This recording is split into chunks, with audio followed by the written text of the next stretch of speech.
तो बच्चों इस वीडियो के अंदर हम करेंगे क्लास 10th के चैप्टर नंबर 7 कोऑर्डिनेट ज्योमेट्री के एक्सरसाइज 7.1 का क्वेश्चन नंबर 5। तो क्वेश्चन नंबर 5 दिया है, in a classroom 4 friends are seated at the points A B C and D as shown in the figure 7.8।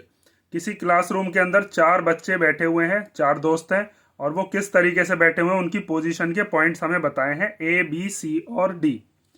तो हमें सबसे पहले हम देखते हैं कि जो फिगर है वो फिगर कौन सी है। फिगर हमें ये वाली दे रखी है। इस फिगर के अंदर यहाँ पर ए पॉइंट पर एक दोस्त बैठा है, एक पॉइंट पर बैठा है बी, यहाँ पर है सी और यहाँ पर कौन बैठा है डी। ठीक है, ये चारों की चारों हमें पोजीशंस बता रखी है। उसके बाद क्या बताया है, उसके बाद ये कहता है चंपा and Chameli walk into the class. दो फ्रेंड हैं चंपा और चमेली, वो दोनों क्लास के अंदर वॉक करती हुई आती हैं। And after observing for a few minutes, कुछ देर तक देखने के बाद चंपा आस्क चमेली, चंपा कहती है किससे, चमेली से, don't you think A B C D is a square. क्या तुम्हें नहीं लगता ए बी सी डी क्या बना रहे हैं, मिलकर ये एक स्क्वायर बना रहे हैं। मतलब ए बी सी और डी ये मिलकर क्या बना रहे हैं, एक स्क्वायर। ये कहती है कौन, चंपा कहती है। चमेली डिसएग्री, मतलब चमेली इस बात पर सहमत नहीं होती। Use distance formula, find which of them is correct. Distance formula का यूज करिए और ये बताइए कि उन दोनों में से कौन सही है। मतलब चमेली जो मना कर रही है कि ये स्क्वायर नहीं है, क्या वो सही कह रही है, या फिर चंपा जो ये कह रही थी कि ये एक स्क्वायर है वो सही कह रही है। ये हमें फाइंड आउट करना है। मतलब मेन हमें क्या काम करना है इसमें, हमें ये चीज देखनी है कि क्या ए बी सी डी एक स्क्वायर बन रहा है। और स्क्वायर कैसे चेक करेंगे हम, उसके लिए हमें चारों तो डिस्टेंस निकालने पड़ेंगे, A B B C C D और डी ए। जब ये चारों के चारों डिस्टेंस निकल जाएंगे उसके बाद हमें दोनों डायगोनल्स भी फाइंड आउट करनी पड़ेंगी, एक बी डी वाली और एक ए सी वाली। अगर दोनों डायगोनल आपस में इक्वल आ गई और चारों साइड आपस में इक्वल आ गई तो हम कह सकते हैं कि हाँ जी ये एक स्क्वायर है। ठीक है, तो सबसे पहले देखो ये चीज जो है ये हमने कोई एग्जाम्पल में भी करी थी, एग्जाम्पल नंबर 2 था शायद, इसीलिए मैं कहता हूँ एग्जाम्पल बहुत जरूरी है। एग्जाम्पल नंबर 2 के अंदर भी हमने क्या चीज चेक करी थी कि वो स्क्वायर के वर्टिसेस हैं या नहीं। तो सबसे पहले आपने क्या किया था, वहां पर भी चारों की चारों साइड निकाली थी और जो दोनों डायगोनल्स हैं वो भी निकाली थी। तो अगर किसी बच्चे ने एग्जाम्पल 2 कर लिया तो वो इसको पहले खुद ट्राई करके देखो और उसके बाद फिर देखना अगर कहीं अटकते हो तो। अब बात आती है कि ए बी सी डी के कोऑर्डिनेट्स तो हमें पता ही नहीं है, तो पहले हम क्या करेंगे, ए बी सी डी के क्या निकालेंगे, कोऑर्डिनेट्स। तो ए वाला जो पॉइंट है ये देखो एक्स पर कितने के सामने है, 3 पर, और वाई पर कितने के सामने है, 4 पर। तो ए के कोऑर्डिनेट्स क्या हो जाएंगे, 3,4। ठीक है, ऐसे कर करके हम लिखते हैं और निकालते हैं। तो सबसे पहले आपको क्या करना है, पहले हम मान लेते हैं कि from the figure let the coordinates of the points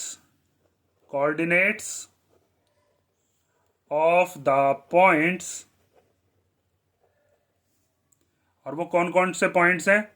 पहला पॉइंट हम ले लेते हैं ए, उसके कोऑर्डिनेट अभी मैंने आपको बताया क्या थे, 3,4। ये एक्स पर कितने के सामने है, 3 के, और वाई पर ये कितने के सामने है, 4 के। तो इसका मतलब ए के कोऑर्डिनेट्स क्या हो जाएंगे, 3,4, वो लिख दिया हमने। उसके बाद बी पॉइंट के कोऑर्डिनेट देखते हैं। तो बी वाला जो पॉइंट है ये एक्स पर कितने के सामने है, देखो एक्स पर है ये 6 के सामने, और वाई पर ये कितने के सामने है, 7 के। तो पहले एक्स वाला कोऑर्डिनेट लिखते हैं फिर वाई वाला, तो ये हो जाएगा 6,7। उसके बाद ऐसे ही हम निकालते हैं सी वाला। तो सी के लिए कौन कौन से हो जाएंगे, एक्स पर ये कितने के सामने है, 9 के, और वाई पर ये कितने के सामने है, 4 के सामने। तो इसके कोऑर्डिनेट्स क्या हो जाएंगे, 9,4। और उसके बाद आता है डी पॉइंट। डी पॉइंट के कोऑर्डिनेट्स क्या होंगे, डी यहाँ पर है, ये एक्स पर 6 के सामने है और वाई पर 1 के सामने। ये एक्स एक्सिस मान लिया, ये वाई एक्सिस। तो ये कितना हो गया, ये हो गया 6,1। अब हमारे पास चारों कोऑर्डिनेट्स आ चुके हैं। अब सबसे पहले हम क्या करते हैं, एक एक करके चारों कोऑर्डिनेट से चारों साइड की लेंथ निकालते हैं और दोनों डायगोनल्स की भी लेंथ फाइंड आउट करते हैं। ठीक है, तो अब हम लगाते हैं इसमें डिस्टेंस फॉर्मूला। इसकी फिगर मैंने यहां पर बना दी है। तो अब हम यूज कर रहे हैं बाय यूजिंग डिस्टेंस फॉर्मूला। और वो डिस्टेंस फॉर्मूला क्या होता है, वो होता है अंडर रूट के अंदर x2 माइनस x1 का होल स्क्वायर और प्लस y2 माइनस y1 का होल स्क्वायर। तो पहले हम निकालते हैं ए बी वाला डिस्टेंस। तो ए बी निकालने के लिए अंडर रूट के अंदर x2 minus x1 y2 minus y1 कर लो, मतलब पहले a और b के जो कोऑर्डिनेट्स हैं इनको मान लेते हैं, इसको x1 इसको y1, b के कोऑर्डिनेट्स को मान लेते हैं x2 और y2। तो यहाँ पर वैल्यूज को पुट करना शुरू करो। x2 की जगह पर क्या रखोगे 6, फिर माइनस, फिर उसके बाद x1 की जगह पर कितना रखेंगे 3, तो 6 माइनस 3 का स्क्वायर, फिर y2 की जगह पर 7 और y1 की जगह पर कितना 4, 7 माइनस 4 का स्क्वायर। तो ए बी इक्वल टू कितना आ जाएगा, 6 में से 3 गया तो कितना बचेगा 3, 3 का स्क्वायर, 7 में से 4 गया तो ये भी कितना बचा 3, 3 का स्क्वायर। तो ए बी इक्वल टू कितना आ गया, 3 का स्क्वायर होता है 9 और 3 का स्क्वायर कितना होता है 9। तो 9 और 9 कितने हो गए, 9 और 9 हो गए 18।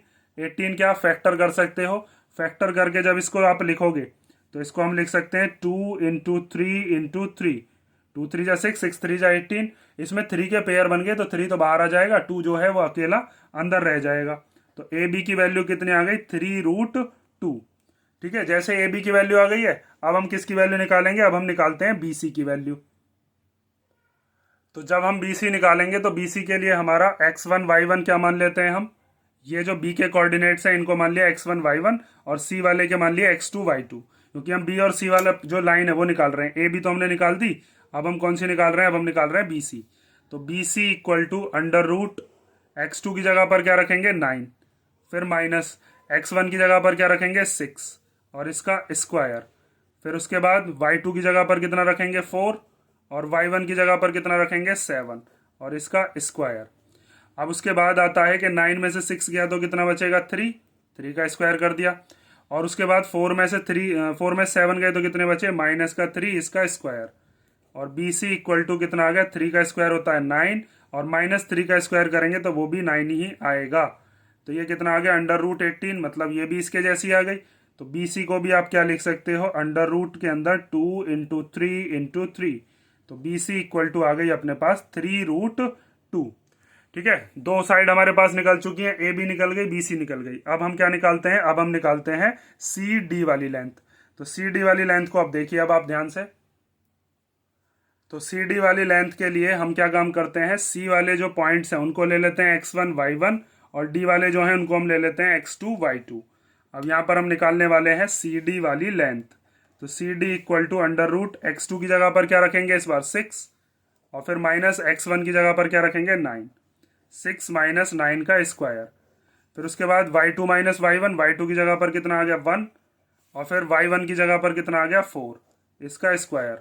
तो सी डी इक्वल टू आ गया अंडर रूट के अंदर, जब 6 में से 9 माइनस करेंगे तो माइनस के 3 का स्क्वायर, 1 में से 4 माइनस करेंगे तो ये भी कितना आएगा माइनस के 3 का स्क्वायर।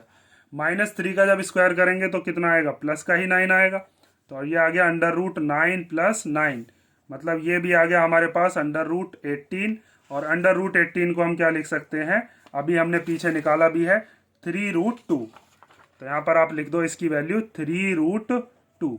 सी डी निकल गया। अब निकालते हैं हम ये वाला जिसका नाम क्या है डी ए। तो डी ए के लिए आप क्या काम करो, डी पॉइंट के जो कोऑर्डिनेट्स हैं और ए पॉइंट के जो कोऑर्डिनेट्स हैं उनको मान लो इस बार। तो हम ले लेते हैं यहाँ पर डी पॉइंट के मान लेते हैं x1 y1 और ए पॉइंट के ले लेते हैं x2 और y2। ठीक है, अब आगे देखो। तो यहाँ पर आप लिखोगे अब डी ए वाली जो लेंथ है वो कैसे हम निकाल रहे हैं, अंडर रूट के अंदर x2 की जगह पर क्या रखोगे। ठीक है, फॉर्मूला दिखा देता हूँ मैं, ये देखो। यहाँ पर x2 की जगह पर कितना रखेंगे 3, फिर माइनस x1 की जगह पर कितना रखेंगे 6 और इसका स्क्वायर। फिर उसके बाद है y2 माइनस y1, तो y2 की जगह पर कितना रखेंगे 4। ठीक है, ये 4 है, माइनस y1 की जगह पर कितना रखेंगे 1 और फिर इसका स्क्वायर। तो डी ए इक्वल टू आ गया अंडर रूट के अंदर 3 में से 6 गया तो कितना बचा -3, इसका स्क्वायर। 4 में से 1 गया तो कितना बचा 3, इसका स्क्वायर। तो डी ए इक्वल टू आ गया अंडर रूट के अंदर 3 का स्क्वायर करेंगे तो 9 और माइनस माइनस प्लस ही हो जाएंगे और 3 का स्क्वायर 9। तो डी ए इक्वल टू भी आ गया अंडर रूट 18। तो इसका मतलब डी ए भी हमारा कितना है 3√2। तो अभी तक तो हमारी जो चारों साइड है वो इक्वल आई हैं, लेकिन आपको इसके अंदर डायगनल्स भी चेक करके दिखानी पड़ेंगी। क्यों कि चारों साइड तो रोम्बस में भी इक्वल होती हैं। एक शेप होती है हमारे पास रोम्बस नाम की, उसकी हमारे पास चारों साइड इक्वल होती हैं लेकिन डायगनल्स डिफरेंट होती हैं। अगर इसकी डायगनल्स डिफरेंट आई तो ये रोम्बस है, लेकिन अगर इसकी डायगनल्स भी इक्वल आ गई तो हम कह सकते हैं कि ये क्या है, एक स्क्वायर है। तो आपको डायगनल्स कौन कौन सी दिख रही हैं इसमें? एक तो डायगनल है ये वाली जिसका नाम क्या है AC, और एक डायगनल है ये वाली जिसका नाम क्या है BD। तो हमें AC और BD भी फाइंड आउट करके दिखानी होंगी। तो अब हम निकालते हैं पहले कौन सी वाली डायगनल, डायगनल AC। देखते रहो ध्यान से। तो अब हम निकालते हैं ऑल्सो डायगनल, कौन सी निकाल रहे हैं? AC वाली। ठीक है, तो फॉर्मूला तो यही रहना है, लेकिन इस बार आपको A के और C के कोऑर्डिनेट्स जो हैं बस उनको देखना है। जो भी हम लाइन निकालते हैं ना, जिस लाइन की लेंथ, बस उसी के कोऑर्डिनेट्स को x1 y1 x2 y2 मान लिया करो। कोई से भी मान सकते हो, लेकिन बस याद रखना कि कौन कौन सी साइड के बीच का आपको लेंथ निकालना है। तो AC का निकाल रहे हैं तो A के मान लेते हैं हम x1 y1 और C के मान लेते हैं x2 और y2। अब इनकी वैल्यू को पुट कर दो। तो यहाँ पर हम रख देते हैं अंडर रूट के अंदर x2 की जगह पर कितना आ जाएगा 9, फिर माइनस x1 की जगह पर कितना आ गया 3, इसका स्क्वायर, फिर y2 की जगह पर आ गया 4 और y1 की जगह भी कितना आ जाएगा 4। तो 9 में से 3 गया तो ये बच गया 6 का स्क्वायर, और इधर 4 में से 4 गया तो 0 का स्क्वायर। तो 6 का स्क्वायर करेंगे तो 36 आ जाएगा, और 0 का स्क्वायर करेंगे तो 0 ही आएगा। तो 36 और 0 कितने हो गए? 36, मतलब कि ये किसका रूट होता है? 6 का। तो हमारे पास पहली जो डायगनल है वो कितनी आ चुकी है? 6। ऐसे ही हम निकालते हैं डायगनल दूसरी वाली जिसका नाम क्या है? BD। जब BD को निकालते हैं अगर वो भी इतनी आ जाती है तो हम कह सकते हैं कि हाँ जी ये स्क्वायर है, क्योंकि दोनों डायगनल्स भी इक्वल हैं और चारों साइड भी आपस में इक्वल हैं। तो अब आपको क्या करना है? अब निकालनी है डायगनल BD।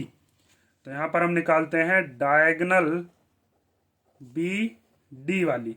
तो इस बार आपको BD के जो कोऑर्डिनेट्स हैं उनको मानना है x1 y1 और x2 y2। ठीक है, ऐसे पेंसिल से ही आप करके देख लेना एग्जाम में, या फिर अगर आप समझ गए हो, अगर इसकी जरूरत ना हो तो कोई बात ही नहीं है फिर तो हम B के कोऑर्डिनेट्स ले लेते हैं x1 y1 और D के कोऑर्डिनेट क्या ले लेते हैं? x2 y2। ठीक है, अब आगे देखो। तो यहां पर आप लिखोगे, आप सबसे पहले अंडर रूट के अंदर x2 minus x1, x2 minus x1 मतलब कि 6 माइनस 6। तो यह आ गया 6 माइनस 6 का स्क्वायर, प्लस फिर y2 minus y1, y2 minus y1 में 1 माइनस 7 का स्क्वायर, तो 1 माइनस 7 का स्क्वायर। तो 6 में से 6 गया तो 0, उसका स्क्वायर, 1 में से 7 गया तो माइनस 6, इसका स्क्वायर। तो 0 का स्क्वायर तो 0 ही होता है, और माइनस 6 का स्क्वायर करेंगे तो प्लस का 36 ही आएगा, क्योंकि माइनस माइनस क्या होते हैं? प्लस, और 6 6 जा 36 होते ही हैं। तो ये हो गया अंडर रूट 36, और 36 किसका रूट होता है? 6 का। ठीक है, तो हमारे पास दोनों डायगनल्स भी इक्वल आई हैं और साथ में जो चारों साइड थी वो भी इक्वल आई हैं। तो आप लास्ट में क्या लिख सकते हो? लास्ट में हम लिखेंगे कि हेयर, देखो यहां हम लिखते हैं here all sides of ABCD are equal in length. इन सब की जो लेंथ है वो कैसी है? इक्वल है। कैसे है? आप लिख कर दिखा दो कि AB ये वाली जो लेंथ थी, BC, CD और DA, ये सब के सब कितने आए थे? ये सब के सब आए हैं 3√2। AB, BC और CD और DA सब के सब कितने आए हैं? 3√2। और साथ में जो डायगनल्स हैं वो भी आपस में इक्वल आई हैं, एंड आप लिख सकते हो डायगनल AC जो है वो किसके इक्वल आई है? डायगनल BD के इक्वल आई है, क्योंकि डायगनल AC भी 6 आई थी, डायगनल BD भी 6 आई थी। तो हम कह सकते हैं 10 ABCD क्या है? एक स्क्वायर है। ABCD is a square. और ये बात बोली किसने थी कि स्क्वायर है? किसने बोली थी ये बात? ये बात बोली थी शायद चंपा ने। देखते हैं एक बार। Champa and Chameli walk into the class and after observing for a few minute Champa ask Chameli don't you think ABCD square. हाँ जी, चंपा बोली थी कि ABCD क्या है? स्क्वायर। तो चंपा सही बोल रही है और चमेली डिसएग्री कर रही थी, मतलब चमेली असहमत थी, उसकी सहमति नहीं थी कि जी ये एक स्क्वायर है। तो चंपा सही है, चमेली जो है वो गलत है। इसका आप आंसर क्या लिख सकते हो फिर कि चंपा इज करेक्ट। ठीक है, चंपा करेक्ट है। उसने जो अंदाजा लगाया था कि चारों के चारों जो फ्रेंड हैं ये किस में बैठे हुए हैं? एक स्क्वायर शेप में, वो बिल्कुल सही है। ठीक है, तो ये आपका हो गया क्वेश्चन नंबर 5। ध्यान से कर लेना, थोड़ा लेंथी जरूर है लेकिन बहुत सिंपल सा। अगर किसी बच्चे ने एग्जाम्पल किया होगा तो उसने तो ये अपना आप ही कर लिया होगा। तो इसे कर लो, नेक्स्ट वीडियो में मिलते हैं। अगर इसमें कोई डाउट हो तो कमेंट करके पूछ लेना।